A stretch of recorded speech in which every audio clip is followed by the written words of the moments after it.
And welcome back to Forest Hill United Methodist Church's podcast, It Takes a Village. I am Reverend Justin Snyder, and today I'm excited to be talking with Dr. Rob Hutchinson. So Rob is a part of our conference. You are an elder in the Western North Carolina Conference. You've also done a lot of work in our conference office, specifically around church development. And as of this month, you are now in a new appointment at Harrisburg United Methodist Church. We are so happy to be talking with you. I have done some coaching with you, and we've been doing this Gibson project kind of in conjunction with you. But everyone else doesn't know who you are. Right. So can you tell us a little bit more about who you are? Yeah, love the broad question. Start with I'm a husband, a father of four, a pastor. Those are probably the three most predominant things that have happened in my life over the last 30 years. Been in ministry my whole life. That's my only career. Was one of those, graduated college on May 9th, got married May 16th, and started in seminary in a new job on June 1st of the same year. So in the last 30 some years, that's what I've been doing. And my family's been a part of it with me. And we're doing a new rhythm. I've been in conference with the conference office and doing church development, which is working with new churches or new ideas like you all's project, and also coming alongside existing churches and helping them figure out what it looks like to be healthy and vital and sustainable. And now I get to go back into the local church again and getting back in the saddle and riding that train again. Really looking forward to it. It's exciting, it's different, and it's new. And we're really excited because you're literally right down the road. Right, so, yeah. Right in our district and everything. That's very cool. So we've gotten to know you through our Gibson Village project, and so we've been exploring what does it look like to deepen our connection to the community, reaching out and connecting and hearing and listening and kind of seeing where the Spirit is leading us in this, and you've been really vital in that. I have done coaching with you, exploring and wrestling with how do we do that well and how do we do that with good intention. And so a lot of that has been rooted in how do we cultivate church community? How are we doing that in a way that's healthy? And I know that's a really big passion of yours. So can you tell us kind of how that became a passion and where that has led you in ministry? Yeah, I think the root of that passion is around really understanding how important culture, particularly in the life of a church, is. And we spend a lot of time trying to do church and make sure we have the right event, and sometimes worship can be an event or just as much as a Bible study or a lunch or a breakfast or a dinner or a service project out in the community. And all of those things are a part of doing church. I'm really excited about exploring the difference between doing church and trying to become church. I think the church has really struggled at times and thinks that getting people to come on Sunday morning is like the goal, and that's when we fall into that struggle of just trying to do church, and we think that once we get them there, we've arrived. But really, I hope we can continue to understand that that's just the beginning, and what we become and who we are as the people of God. That's really what I'm passionate about. I love being a part of church, and I'm really even more passionate about helping people become something more. Why are we doing this, and what's the purpose? And I like to reduce it down to what do we hope happens when we show up to these things that we call church. So what happens to you? What happens to me? What happens to the people that we are called to serve, and what happens to us when we get to serve them? And we all figure out we're really all just getting served and loved by God at the same time. So all that, what's all happening in the midst of that is what I'm excited about. So I was talking with, we have a member who's leading our prayer team for the Gibson Village Project, Dory, and she's one of those who's been to annual conference for as many years as I've been here. And praise she was, Jesus for this. And so she was going to some of the conference workshops, and she brought to me the other day this thing, and I think it might have been Luke Edwards, but there was a meeting, and they were talking about what is church, and kind of the same thing you're talking about, what is it? What are the things that we don't consider church, and what are those things that we really think church is, and perhaps maybe those things don't align. And so thinking about like what church looks like and what you hope it looks Yeah. like, how do we get to that place that you think is a faithful place to be? Yeah. Ooh, that's like 5 really complicated Yeah, I do questions in run-on there. sentences. Yeah, I'm with you. First, I hope what church is a community. The technical biblical term is koinonia. It's a group of people that are centered on Jesus and passionate about trying to figure out what it looks like to be a little bit more like Jesus and how we can do that together. For me, that's church, which, I mean, just by that simple definition, is way more than just showing up to something or to an event.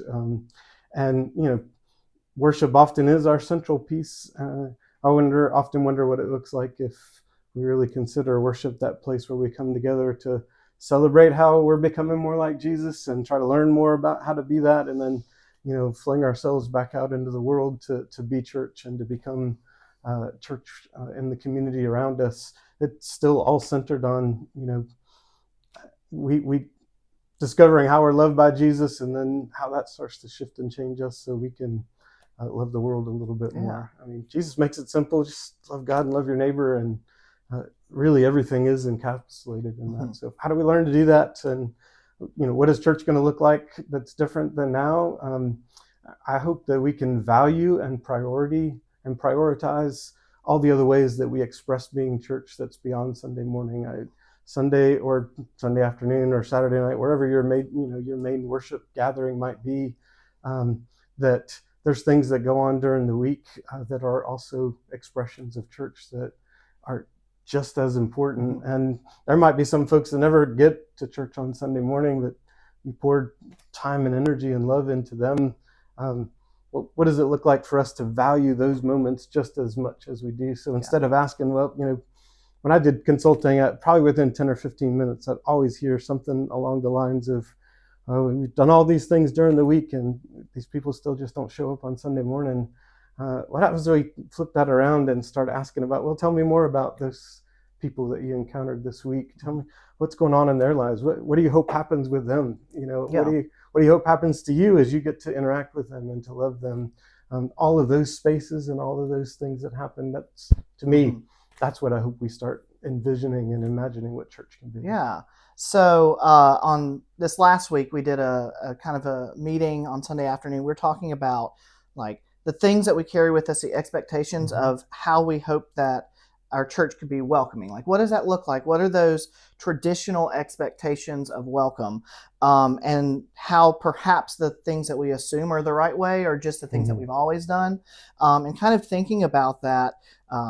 I've been in the church since I was very little. I started working in the church when I was doing music, and you've been in ministry since you said you kind of got out of college. So for people like us, like we know the way that church has been. And so thinking about that, what are some of the things that you have seen along the way as you're thinking about like the future of the church? These traditional kind of mindsets. What are some of those things that you would challenge the church to reconsider? Yeah, I think the one that I really harp on the most is the one that we just talked about, is trying to look beyond and through being Sunday centric. I do think when we talk about what we measure matters, and I put it just as much responsibility on the institution as much as anything. When we fill out our year-end reports, and I think there's 100 and some columns, there's 70 major questions, and then there's now supplemental things that go along with it as well. But literally 85% of those are about how many people showed up, the metrics, and how much money. So how much money did we bring in? What happens if we start measuring the number of community partners that we have, the number of relationships that we have that connect us to other people beyond the life of the church? What if we measure the kind of different important conversations that we have with people about what's going on in their life of faith? A lot of our numbers talk about how many people showed up. How do we get to start talking about and being aware of what's happening to us? How are we actually becoming just a little bit more like Jesus maybe than we were 6 months ago? one of my examples for that is several times met with churches and somebody had been in a Sunday school class for 50 years, and my first response is, "Man, that's incredible! 50 years, I can't imagine being with the same group of people for 50 years." I said, "Your life of faith must be amazing. I mean, come tell me how much you've shifted and changed. You've got to walk together with people and grow and learn to be more like Jesus for 50 years. You probably know each other so well. Tell me about all the different ways that you've become more and more like Jesus. I mean, you get to be with people for 50 years and talk about faith. That's amazing." By that time, I've probably worn them out. But a lot of the times, there's a little usually responses, well, we put on a really good Christmas party. Yeah. And those are some of my best memories. And so maybe some of our shift is expectations for ourselves. I think one of the vital signs of healthy churches is a discipling culture that expects to be different. So like we go into something and we want to learn where we are right now, but how could we be a little bit more like Jesus, in a month or 6 months or a year? And if we kind of look back and reflect, is there something specific that we could talk about, hold each other lovingly accountable for, saying, I need to be a little bit more like Jesus in this way in my life. And can we do that together? Can we figure that out? So that some of those expectations, and I think, knowing what you guys are doing too, how do we steward, our resources? Again, if the goal is not to get everybody to come here, but instead kind of flip that around and wonder the gifts of the resources, whether it's building property, money that we've been blessed with, how do we make sure that we're investing those in a way that we can connect with and reach more and more people? And it's always that fine line of, how do we, we don't want to turn people off with trying to overwhelm them with Jesus, but every single one of us can become and just simply be Jesus. And my job's not to convert anybody. My job's just to love people and to allow the Spirit to do that work. So there's a couple of mindsets. Yeah. Like I said, that's a pretty loaded question. But so like when I hear you talk about that and hear this, like how we are in church in part because like we have been witness to this, like this love of Jesus, we've experienced it in the life of community or in the church or in our own faith, and how that has called us to something. And so we're gathering in this place because of this calling. Yeah. And we long to be the church and be it well. And so you've been working on this project, and we've talked all around it kind of in these last couple minutes. But one of your things that you've worked on is called the Futuring Church. Yeah. So can you kind of tell us where that came from, or Sure. perhaps maybe what that means? Yeah. It came out of a dissertation project working on. Actually, my wife talked me into trying to learn a little bit more about what I do, and in the midst of it, I came to grips with one of the things I've struggled with the most is a sense of recognizing where the Spirit actually is at work in my life, and noticed that all of the times as I looked back at my 30 plus years of ministry, the times where I really tried to put the full force of my gifts, talents, charisma, knowledge and energy into something were some of the places in ministry where I struggled the most. And the times where I finally said, God, I don't know how to do any of this. I don't know what I'm doing. Just, use me. And ended up getting out of the way and really starting to feel and see the Spirit at work. Those are the times that I look back and saw fruit, not from me, but fruit from the things that God was using me to help bring to life. And so from that, the gist of the Futuring Church is trying to help churches and church leadership teams specifically to try to prioritize the leading of the Spirit more than we do now. And I think we would all say, yeah, we want to follow, what God's telling us to do. And then when it comes down to the nitty-gritty day in, day out details of leading a church that way, oftentimes we pray at the beginning and then maybe we set that aside and then maybe pray at the end and hope that whatever we decided is what God wants, instead of actually seeking the leading of the Spirit at the core of it. And so from that came also an intersection with I learned a lot more about Ignatian spiritual discernment. There's a difference between yours and my individual discernment on something, but when we get together as a group, it actually changes, and there's a process to go that. So part of the Yeah. featuring church is learning how we learn how to let the Spirit lead us. So because we want to just be leaders who are led by Jesus ultimately. That's it. So then I started learning a little bit about open and relational theology, and which don't need to get into all that, but at its heart, it's trying to be open to and aware of where the Spirit's leading at work, and not being coercive, like that God's got everything. I know this might be surprising for some. I'm not sure I believe that God has every single thing, perfectly planned out for us. Kind of lose the concept of where free will is in that, which I also believe God's embedded in us. So it works through the particulars of what's the theology of leadership, of knowing that God is constantly leading us, loving us, guiding us, pouring his influence into us towards God's ultimate will. And at some point, we also have to choose and to step into that. And so how do we do that with teams and church leadership teams, actually on purpose, not on accident, but actually work towards that and learn how to do that together. And then the last piece of it, the featuring piece, is doing, how do our hopes and dreams and aspirations for being more and more like Jesus become an intentional part of the way that we lead our church? And how do we dream with intention and get into a rhythm? I just posted yesterday about this rhythm that we can get into with God. I liken it to maybe if you've ever hiked on the Appalachian Trail. If you really want to get the most out of it, you want to see what's out in front of you, and all of the incredible nature that's there, and you want to be looking up and to see where you're going, and have an idea of where the trail's headed and what's in front of you. But you also have to pay attention to the very next step that you're taking. So, because if you're looking up all the time, you're not going to see the stones and the roots and where the path shifts and changes, so you can make daily adjustments. And so the rhythm, and rhythm is different than balance. Rhythm is getting into that stride where you can be looking up and scanning down and scanning around and being aware of what's happening around you. Again, this is how this all connects back to how is the Spirit really, really speaking, leading, talking to me, leading me, loving me, and not just me, but we do church. I started with Koinonia as this church community. How do we do that together?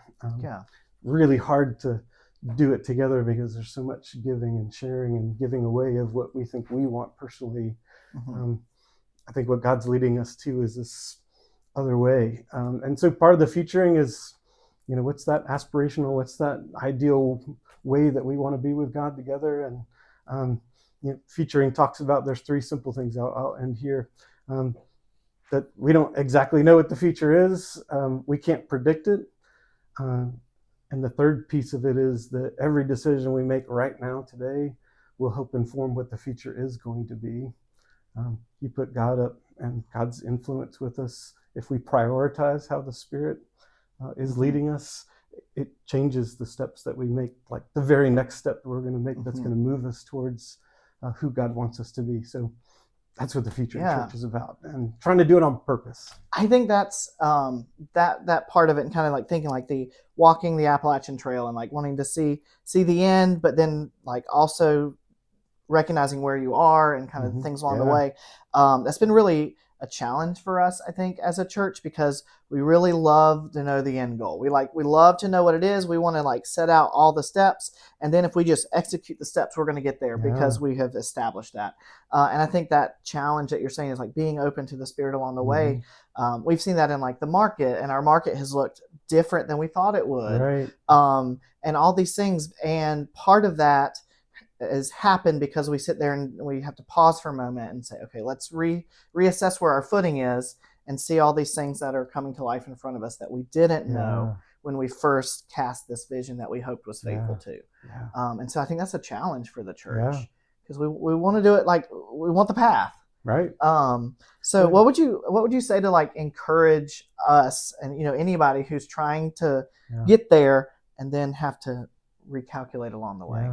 The encouragement is another one of those values that you have to have for vital and sustainable churches, which is an openness, a flexibility, adaptability, because we don't know what our future is going to be. We don't exactly know what all those twists and turns is.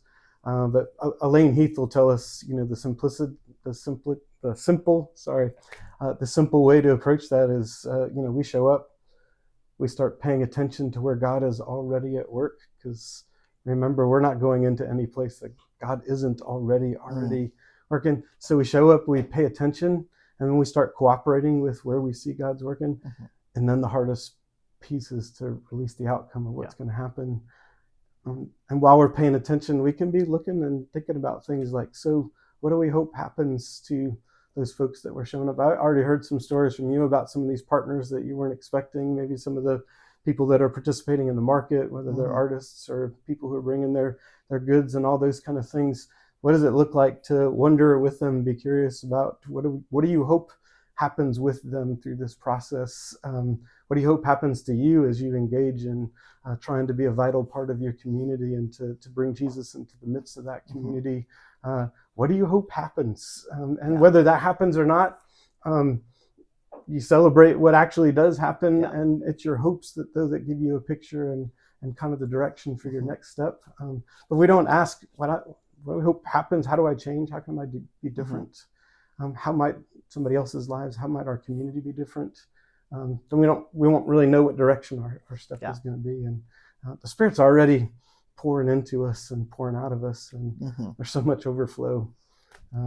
We get to exist in those spaces. So I'm so appreciative of what you guys are trying and doing, and a lot of faith in the midst of just stepping out into that, not knowing exactly what it's going to look like. That's awesome. So I just want to continue to encourage you guys to keep dreaming, keep trying, keep experimenting, and keep asking, hey God, what's next? Yeah.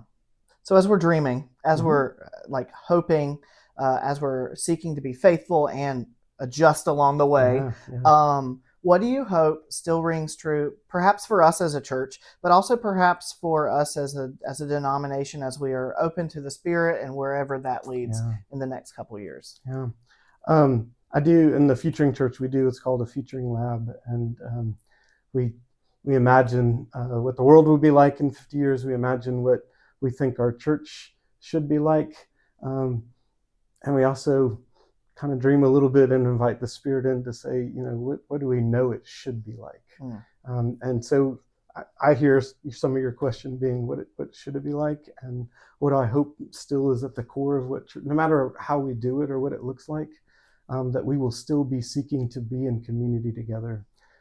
How we do community is going to continue to shift and change, but and to be in community with the purpose of trying to experience, the living Christ in our midst, but also, with the hope that, I'm going to change a little bit because there's parts about myself that I know needs to be different.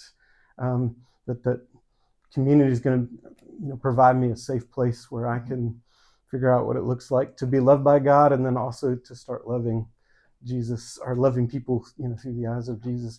I hope that never changes. And I really think that's the kind of core of, again, if we say church is about a bunch of people gathering together to figure out what it looks like to follow Jesus, and how do we do that together, and then what happens to us along the way. Well, Rob, thank you so much for being with us. Thank you all for watching, and we will see you next time.